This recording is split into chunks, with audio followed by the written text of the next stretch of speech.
Friends, welcome to my YouTube channel Sankalp tutorial. Friends, बहुत से ऐसे मेरे जो सब्सक्राइबर्स हैं जिनका डिमांड था कि मैम जो है टॉपर्स की कॉपी जो मैं श्रृंखला स्टार्ट की हुई थी उसको कंटिन्यू करिए। तो मैं उसी को देखते हुए कि हम लोग भी इस समय हम काफ़ी बिजी शेड्यूल चल रहा है, उतना टाइम नहीं निकाल पा रहे थे। और जो दूसरी मैम है वो आपको आंसर राइटिंग सीरीज़ कंटिन्यू की हुई है 100 क्वेश्चन का, और वहाँ से आपको बहुत कुछ सीखने को मिलेगा। तो आप उनको एकदम अच्छे से देखिए, क्योंकि वो जो चीज़ बता रही है ना वो आपको बड़े से बड़े कोचिंग इंस्टीट्यूट भी नहीं बताएगी। क्योंकि अब बहुत ऐसे स्टूडेंट होंगे जो मेरे चैनल पे होंगे, आगे देख के जाते होंगे, उनको भी ये चीज़ समझ में आ जाती है कि जो चीज़ यहाँ पे बता दी जा रही है ना कि आपको कितना छोड़ना है, कितना मार्जिन करना है, कहाँ से पैरा चेंज करनी है, क्वेश्चन को कैसे ब्रेक डाउन करना है, ये आपको कोई भी बड़ा सा बड़ा कोचिंग इंस्टीट्यूट जो कि आपसे 1 लाख 2 लाख रुपए भी ले लेता है ना, वो भी नहीं बता पाता है। ठीक है, क्योंकि इन सब की भुक्तभोगी मैं खुद भी रह चुकी हूँ। ठीक है, तो इसलिए मुझे अच्छे से पता है कि स्टूडेंट को दिक्कत कहाँ से आती है। तो इसी सबको देखते हुए हम लोगों ने सीरीज़ चलाई हुई है। तो प्लीज़ उस पर ध्यान से उसको सुनिए, और जो हम लोग बोल रहे हैं कि जैसे यहाँ पे इतना आपको गैप करना है, इतना छोड़ना है, तो उस पर प्लीज़ आप लोग ध्यान दीजिए, क्योंकि ये जो छोटी छोटी बारीकियाँ हैं ना, ये कोई नहीं बताएगा आपको, जो हम लोग बता रहे हैं आपको एक्सपीरियंस से। ठीक है, तो चलिए हम कंटिन्यू करते हैं। तो हमारे जो 2021 बैच के जो टॉपर थे सुनील कुमार धनवंता सर, जो कि अभी इस समय टॉपर वो IAS अधिकारी हो चुके हैं, तो उनकी कॉपी मैंने चुनी है। उनका जो उस समय पे 2019 में जब उन्होंने मेंस लिखा था, तो उनका जो है ऑप्शनल जो है ज्योग्राफी था। बाद में इन्होंने जब लास्ट इनका 22वीं रैंक आई तो इनका ऑप्शनल जो है इन्होंने हिंदी लिटरेचर ले लिया। ठीक है, तो उससे हम बाद में बात करेंगे कि हमें ऑप्शनल क्या लेना चाहिए, कैसे नहीं लेना चाहिए, तो उसमें हम बात करेंगे। वैसे बहुत से टॉपर्स के वीडियो हैं, बट मैं उतनी सेटिस्फाई नहीं हूँ, मतलब जो बहुत से लोग आते हैं कि ऐसे लेना चाहिए वैसे लेना चाहिए, तो मैं भी इस पर बात करेंगे किसी दिन हम लोग टाइम निकाल के। तो अभी फ़िलहाल मैं आपको इनकी कॉपी दिखाती हूँ कि ये लिखते कैसे थे और इन्हें क्यों 22वीं रैंक मिली। ठीक है, तो इस पर देखते हैं। तो इनकी कॉपी ये देखिए, इन्हें जो है टोटल, हाँ साथ में मैं ये भी बता देती हूँ कि 3 घंटे का हमें समय मिलता है। ठीक है, और हमारे 250 अंक होते हैं टोटल। तो इन सर को जो है 250 में से 128 नंबर मिले हैं, इनकी कॉपी में मिले हैं। ये मतलब आंसर इन्होंने मॉक टेस्ट दिया था, वहाँ पे मिला है। ठीक है, तो हम लोग इनका जो पहला क्वेश्चन है देखिए क्या है। पहला क्वेश्चन है, फियोड स्थलाकृति क्या है, इनकी उत्पत्ति से संबंधित विभिन्न मतों की संक्षिप्त चर्चा कीजिए। तो देखिए इन्होंने क्या किया, सीधे सीधे क्वेश्चन पूछा, 150 शब्दों में उत्तर देना है। सीधे सीधे क्वेश्चन पूछा हुआ है कि फियोड स्थलाकृति क्या है, इसकी उत्पत्ति से संबंधित विभिन्न मतों की संक्षिप्त चर्चा कीजिए। तो क्यों इसमें आपको ज़्यादा कुछ मतलब लिखना है मिर्च मसाला, आप सीधे सीधे बताइए ना कि फियोड क्या होता है। तो बस देखिए सर ने भी लिखा है, फियोड एक तटीय स्थलाकृति है जो मुख्य रूप से शीत क्षेत्र में पाई जाती है तथा जिसका निर्माण बर्फ के पिघलने से होता है। ठीक है, तो ये देखिए सर ने बता दिया 3 लाइन में। जैसा कि मैं आपको हमेशा बोलती हूँ कि मार्जिन छोड़िए आप थोड़ा सा। ठीक है, देखिए सर ने भी देखिए मार्जिन छोड़ा हुआ है, ये देखिए इतना थोड़ा सा छोड़ के स्टार्ट करिए। आप जब भी क्वेश्चन स्टार्ट करिए तो इतना छोड़ दीजिए, फिर अपना स्टार्ट करिए। ठीक है, फिर उसके बाद स्टार्ट करिए। और मैंने आपको हमेशा बोला है कि इंट्रोडक्शन देना है या फिर डिफिनेशन देनी है, तो वो आपका ज़्यादा नहीं होना चाहिए। अगर 150 शब्दों का है तो आप जो हार्डली 3 से 4 लाइन यूज़ कर सकते हैं उसमें। ठीक है, मतलब 3 से 4 लाइन का लिख सकते हैं। ठीक है, और हर स्टूडेंट का आप देखे होंगे ज़्यादा से ज़्यादा जो है 6 या 7 शब्द, या फिर बहुत ज़्यादा कोई छोटा लिख रहा है तो 8 शब्द आ जाते हैं, इससे ज़्यादा नहीं आता है। तो इसको देखते हुए आप अपना जो है लिखिएगा। तो ये मैं आपको दिखाती हूँ कि इन्होंने कैसे लिखा है। तो देखिए, फिर उसके बाद इसकी उत्पत्ति से संबंधित विभिन्न मतों की संक्षिप्त चर्चा करना था। तो यहाँ देखिए फिर इन्होंने लिखा, यह एक खाई की तरह होती है जो महाद्वीप और महासागर को जोड़ती है। यह मुख्य रूप से नॉर्वेजियन देशों, ग्रीनलैंड इत्यादि स्थानों पर पाई जाती है। देखिए सर ने तुरंत जो है डायग्राम बना दिया। देखिए कितना अच्छा डायग्राम बनाया है। ये देखिए महाद्वीप है, ये देखिए ये महाद्वीप है। ये इन्होंने फियोड दिखाया क्योंकि फियोड से क्वेश्चन है, और ये हमारा जो है सागर है। ठीक है, तो ऐसे आप अगर आप ऐसे डायग्राम्स देते हैं तो आपको मतलब हर स्टूडेंट से 1-2 मार्क्स एक्स्ट्रा मिलने ही मिलने हैं।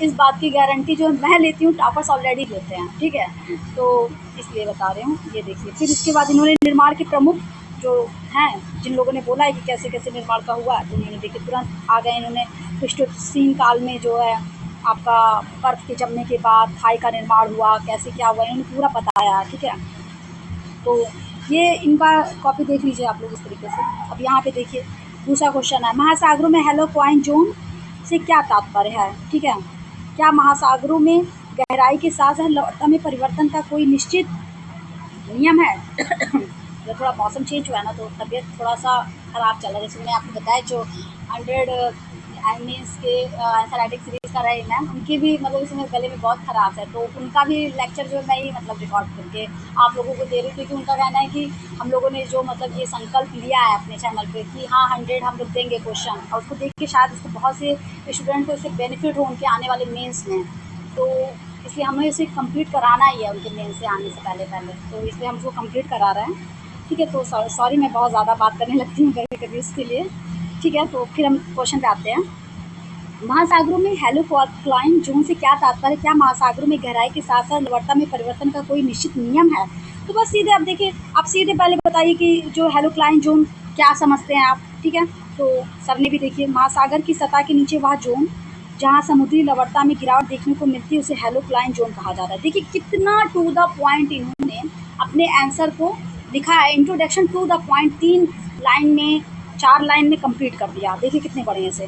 तो ऐसे स्टूडेंट को नंबर मिलते हैं, ऐसे स्टूडेंट का रैंक आता है, ऐसे स्टूडेंट का सिलेक्शन होता है। तो आपको यही बनना है कि आपको एकदम संक्षिप्त रूप में अपने बात को कह देना है टू द पॉइंट, और यही आपको जो है मैं सिखा रही हूँ अपने आंसर राइटिंग सीरीज़ में कि कैसे लिखना है। क्योंकि सबसे पहले तो आपको सिलेबस अपना कवर करना पड़ेगा, ठीक है, तभी आप टू द पॉइंट लिख पाएंगे, और लिखने की प्रैक्टिस जितना ज़्यादा आप करेंगे। तो देखिए सर ने फिर अगेन सर ने देखिए डायग्राम दे दिया। देखिए कितना अच्छा डायग्राम दे दिया इन्होंने, बता दिया बाकायदा इन्होंने कि आपका ये महासागरीय मित्तल है। ठीक है, महासागरीय मित्तल है, ये आपका विषुवतीय क्षेत्र बता दिया इसने, उष्णकटिबंधीय बता दिया इसने, ध्रुवीय क्षेत्र बता दिया, लवणता इन्होंने बता दिया, हेलोक्लाइन जोन बता दिया।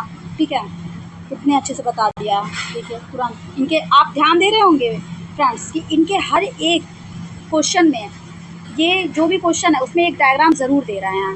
तो समझ में आ रहा है ना इनकी परिपक्वता कि कितना मतलब इनका लेवल कितना मतलब हाई है, इन्होंने कितनी आंसर राइटिंग की प्रैक्टिस की होगी। अब पेन और पेपर और क्वेश्चन लेके आपको लिखना ही पड़ेगा, तभी आप वहाँ पे मेंस में जाके अच्छा परफॉर्मेंस दे पाएंगे। अदरवाइज़ वही है कि कुछ नंबर पाएंगे और आप बाहर हो जाएंगे। ठीक है, पीटी तो बहुत लोग पढ़ा लेते हैं और बहुत लोग निकाल लेते हैं।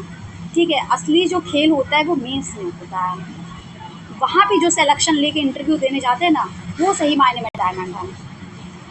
ठीक है, तो अब देखिए सर की कॉपी देखते जाइए आप लोग, मैं धीरे धीरे स्क्रॉल कर रही हूँ। देखिए इनको देखिए 6.5 नंबर भी मिले इनको बकायदा। फिर एरिया ऑफ पार्ट को की भू संतुलन संबंधी अवधारणा में विभेद करना है। देखिए सर ने कितने अच्छे से बताया तुरंत। पृथ्वी के ऊपर उठे भागों व नीचे धसे भागों के बीच जो आपका व्याप्त यांत्रिक संतुलन को भू संतुलन कहते हैं। आप बस इसी चीज़ को नोटिस करिए, बार बार मैं बोल रही हूँ। देखिए सर हर एक क्वेश्चन का तुरंत जो है इंट्रोडक्शन दे ही रहे हैं, वो बता रहे हैं कि भू संतुलन। देखिए इन्होंने क्वेश्चन को कैसे ब्रेक करना है, एरिया ऑफ पार्ट की भू संतुलन संबंधी अवधारणा में विभेद कीजिए। तो ये क्वेश्चन किसके बारे में है?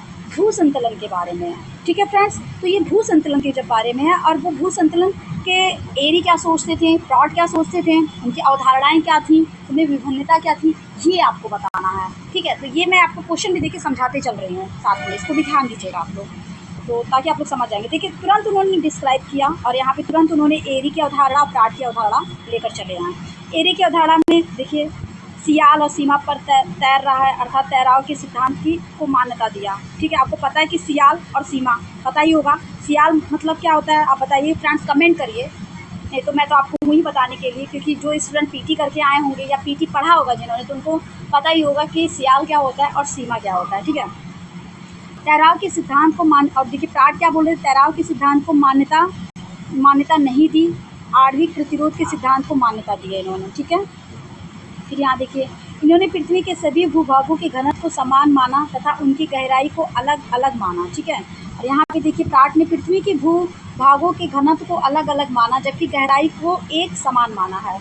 ठीक है, अब देखिए फिर यहाँ पे नेक्स्ट जो इनका पॉइंट है, बिगर देन कॉलम मोर डेप्थ, अर्थात जितना खंड उसकी गहराई भी उतनी ज़्यादा। तो देखिए यहाँ पे इन्होंने इंग्लिश का भी वर्ड का यूज़ किया। एक चीज़ मैं आपको बता देती हूँ, जो हिंदी मीडियम के स्टूडेंट होते हैं ना, वो अगर इंग्लिश का यूज़ करते हैं तो उनके लिए वो एक बेनिफिट का काम करता है। वहाँ पे भले ही लिखा रहता है कि आप इंग्लिश का यूज़ नहीं कर सकते हैं, या आप एक जिस लैंग्वेज को ऑप्ट किए रहते हैं सिर्फ वही यूज़ कर सकते हैं, तो ऐसा नहीं है। आप बीच बीच में ना इंग्लिश के शब्द डाल सकते हैं, क्योंकि क्या होता है ना कि ज्योग्राफी जो ऐसा सब्जेक्ट है कि उसकी जो हिंदी होती है आप खुद देखते होंगे जल्दी समझ में नहीं आती है, उसके जो वर्ड्स होते हैं। तो अगर आप इंग्लिश में डाल देते हो तो एग्जामिनर के लिए भी बहुत अच्छा होता है, जो कॉपी चेकर होता है उसको भी बहुत मतलब सही लगता है कि हाँ चलो ये चीज़ बोला गया। क्योंकि कभी कभी होता है ना कि इंग्लिश मीडियम के ही टीचर है, उसको हिंदी मीडियम के बच्चों की हिंदी की कॉपी मिल गई, तो अब वो चेक कर रहा है। तो वो अगर आप इंग्लिश लिख रहे हैं तो उससे क्या होगा कि वो ज़्यादा समझने में उनकी सहूलियत हो जाती है। तो देखिए सर ने भी यूज़ किया इंग्लिश का, देखिए इसमें कोई डरने की ज़रूरत नहीं, आप दे सकते हैं अगर आपको इंग्लिश के वर्ड आ रहे हैं तो। अगेन इन्होंने देखिए फिर से मैं कह रही हूँ डायग्राम दिया इन्होंने, ठीक। इसीलिए आप देखते होंगे जब हम लोग आंसर राइटिंग का जो मेन सीरीज चला रहे हैं, हमारे हर क्वेश्चन में एक डायग्राम का ज़रूर होता है, जहाँ तक क्योंकि हिस्ट्री में क्या होता है, हिस्ट्री में थोड़ी कम डायग्राम होते हैं, बट लेकिन आपका ज्योग्राफी का जो क्वेश्चन होता है ना विदाउट डायग्राम वो इनकम्प्लीट है। आपके हर एक क्वेश्चन में अगर आप डायग्राम दे देते ना, और तो आप समझ जाइए कि हर एक बच्चे से आप अपने हर एक क्वेश्चन में एक मार्क्स का जो है बेनिफिट जरूर हासिल कर रहे हैं, प्रॉफिट कर ले जाएंगे, ठीक है। और एक नंबर बहुत इंपॉर्टेंट होता है मीन्स के लिए, देखते जाइए। मृदा परिक्षेपिका को परिभाषित करें तथा बताएं कि क्यों ऊपरी मृदा अत्यधिक महत्वपूर्ण है। सिंपल क्वेश्चन, मृदा परिक्षेपिका को आपको परिभाषित करना है पहले और बताना है कि ऊपरी मृदा अत्यधिक महत्वपूर्ण क्यों है। सर ने वही किया, सबसे पहले सर ने बताया पृथ्वी की सतह तथा आधार चट्टान के बीच मृदा के ऊर्ध्वाधर काट को सम्मिलित रूप से मृदा की परिक्षेपिका कहा जाता है, ठीक है। तो अभी देखिए, ये देखिए सर ने पूरा बता दिया।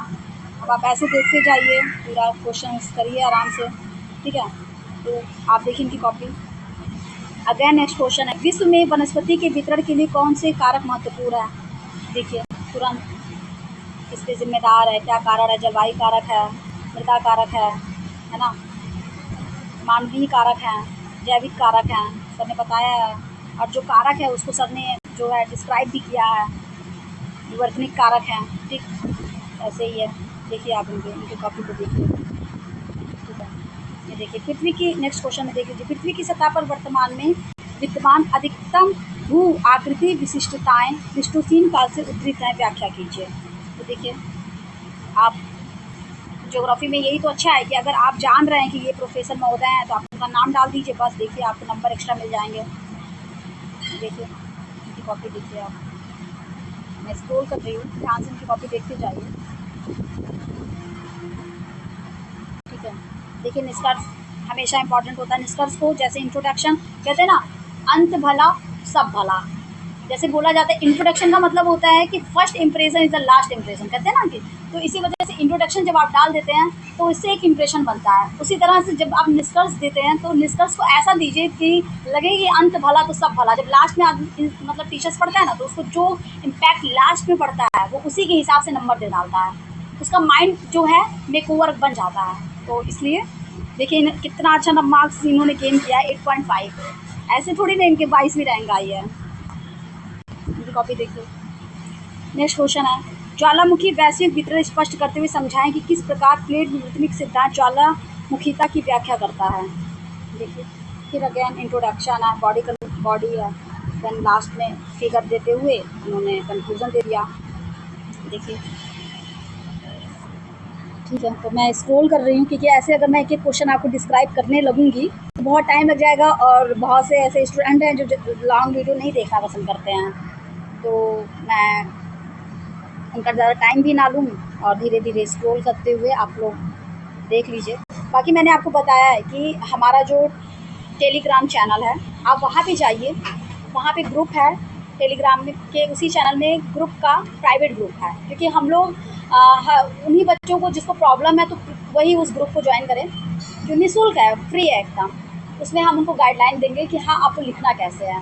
बाकी आपको समझ में आ गया होगा कि हाँ मैम को इतना तो नॉलेज है कि वो आंसर लिख लेती, बाकी मैं अपनी कोई बड़ाई नहीं करना चाहती हूँ, वो आपको धीरे धीरे पता चलेगा कि हमारा नॉलेज कितना है इस फील्ड में। और मैं ये चाहती हूँ कि आप लोग को ये फ्री ऑफ कॉस्ट है, तो इसका बेनिफिट ज़रूर उठाइए और बहुत से लोगों को शेयर करिए, क्योंकि अगर हम अपना टाइम दे रहे हैं ना, आज के ज़माने में जो सबसे जो प्रीशियस चीज़ है वो टाइम है, और हम आपको अपना टाइम दे रहे हैं, तो इसको आप लोग लीजिए अच्छे से, ताकि इससे मतलब आप लोगों का भला हो, ठीक है। और साथ साथ अगर आप लोग इसको शेयर करते हैं बहुत से लोगों को, तो उनका भी भला ही होगा, उनको भी मतलब फ्री में एक अच्छा कंटेंट लिखने कैसे लिखा जाता है देखने को मिलेगा, ठीक है। हमारा जो आंसर होता है वो हमारा ही लिखा होता है, और वो हम उसको, क्योंकि हमें पता है कैसे लिखते हैं, और आपको पता चलता होगा कि जो हम लिख रहे हैं वाकई में अच्छा लिख रहे हैं, वो एक समझ में आ जाता है। तो मैं यही कहूँगी कि प्लीज़ मेरे चैनल को सब्सक्राइब करिए, क्योंकि अगर आप लोग सब्सक्राइब नहीं करेंगे सिर्फ क्योंकि बहुत ऐसे स्टूडेंट हैं ना, आप खुद देखिए मेरे व्यूज़ बहुत ज़्यादा आते हैं, मतलब आ जाते हैं, जितना मतलब मेरे सब्सक्राइबर नहीं उससे ज़्यादा तो मेरे व्यूज़ आ जाते हैं। और इससे पता चलता है कि लोग देख के सब्सक्राइब ही नहीं कर रहे हैं। तो प्लीज़, छोटा चैनल है, बहुत छोटा सा है, बट क्या है कि बूथ से ही खड़ा करता है। तो प्लीज़ आप लोग सब्सक्राइब करिए, और आप लोग ही अगर सब्सक्राइब करेंगे तो ही मैं मोटिवेट होके नेक्स्ट आपको आंसर राइटिंग या कुछ और मुझे लगेगा कि हाँ मुझे बताना चाहिए। जैसे हमारे दिमाग में आता है कभी-कभी कि बहुत से स्टूडेंट सीसेट के लिए बहुत परेशान रहते हैं, तो मैं उनको बता सकती हूँ कि हाँ 1 हफ्ते के अंदर ही कैसे सीसेट मतलब क्लियर करके जाते हैं, क्योंकि हम तो उसमें क्या है कि मतलब एग्ज़ाम से 2-3 दिन पहले ही मतलब सीसेट पढ़ के जाते हैं और सीसेट क्वालीफाई हो जाता है, भगवान की कृपा से मैं बोलूँगी। लेकिन ऐसा रिस्क सबको नहीं लेना चाहिए, जिसका वीक है तो वो पढ़ के जाए। लेकिन मतलब मैं बोल रही हूँ कि आप लोग जो है मेरे चैनल को सब्सक्राइब करिए, क्योंकि मैं बार-बार बोल रही हूँ तो आप लोगों को लग रहा होगा कि मैम तो बार-बार बोल रही हैं। बट क्या है ना कि जैसे 1 सब्सक्राइबर या 2 सब्सक्राइबर आता है ना, हमारा मोटिवेशन बढ़ जाता है, तो हमें लगता है कि हाँ चलो ठीक है, हमें टाइम दे देना चाहिए, नहीं तो अदरवाइज़ क्यों ही मैं अपना टाइम दूँ, है ना? तो इसलिए अगर हम मतलब फ्री में इतना कुछ करा रहे हैं, तो आप लोगों का मुझे लगता है ये दायित्व बनता है मुझे एनकरेज करना, मुझे मोटिवेट करना। और ये तभी हो सकता है जब ज़्यादा से ज़्यादा मेरी वीडियो को आप लोग शेयर करेंगे, सब्सक्राइब करेंगे और लाइक करेंगे, और मुझे सजेस्ट करिए कि मैम प्लीज़ ये चीज़ कराइए, या ये चीज़, तो जितना मेरे दायरे में आएगा ना वो मैं बिल्कुल कराऊँगी। क्योंकि क्या है ना कि हम और एक और मैम है, बस 2 ही लोग हैं इसमें, तो बहुत ज़्यादा लोग भी नहीं, तो हम लोग बहुत ज़्यादा मतलब कुछ करा भी नहीं पाएँगे। लेकिन हाँ, इतना कराएँगे जो हर मतलब जो है यूट्यूब चैनल से अलग होगा, और वो फ्री में होगा आप लोगों के लिए। तो देखिए, आप लोग ऐसा सोच रहे होंगे मैम कितना बात कर रही हैं, लेकिन उसके लिए मैं सॉरी हूँ, लेकिन क्या है कि मेरी एक थोड़ी-सी हैबिट है। तो आप लोग ये आंसर देखते रहिए सर का।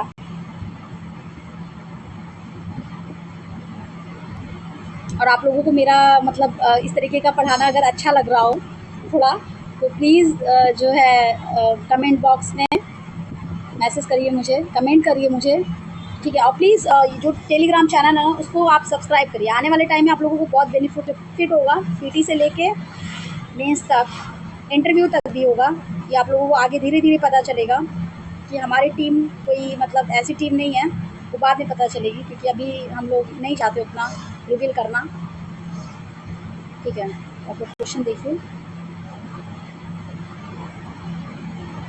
मैं थोड़ा स्पीड में तो नहीं हूँ, आप लोग प्लीज़ कमेंट करिएगा।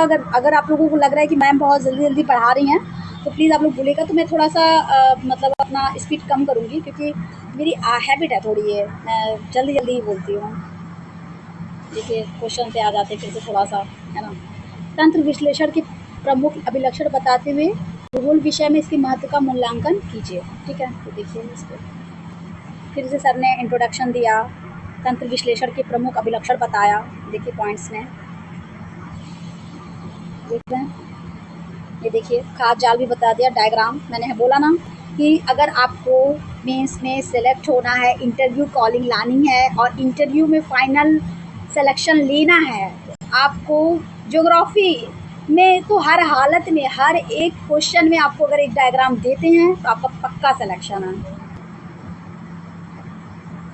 और आने वाले समय में मेरे ही चैनल पे देखिएगा कि बहुत से ऐसे हैं जो लोग सेलेक्टेड हुए वो आएंगे, बट अभी क्या है कि अभी हम लोग इतना, हम लोगों का बजट भी नहीं है ऐसा कुछ, और ऐसा कुछ हम लोगों का है भी नहीं, तो हम लोग इतना ही दे रहे हैं जितना लोगों का हेल्प हो जाए बस।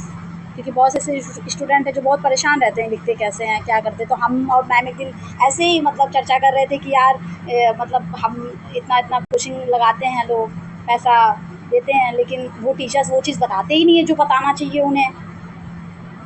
तो हम बता रहे हैं आपको, तो इसलिए बोलूँगी कि आप लोग इसका फ़ायदा ज़रूर उठाइए, ठीक है? तो देखिए ये अब ख़त्म हो गया है, तो बहुत सी बातें हो गई इस जो है सुनील धनवंतर सर की कॉपी को दिखाते हुए। तो मैं अब आप लोगों से धन्यवाद लेती हूँ, और मिलते हैं हम लोग नेक्स्ट वीडियो में, ठीक है?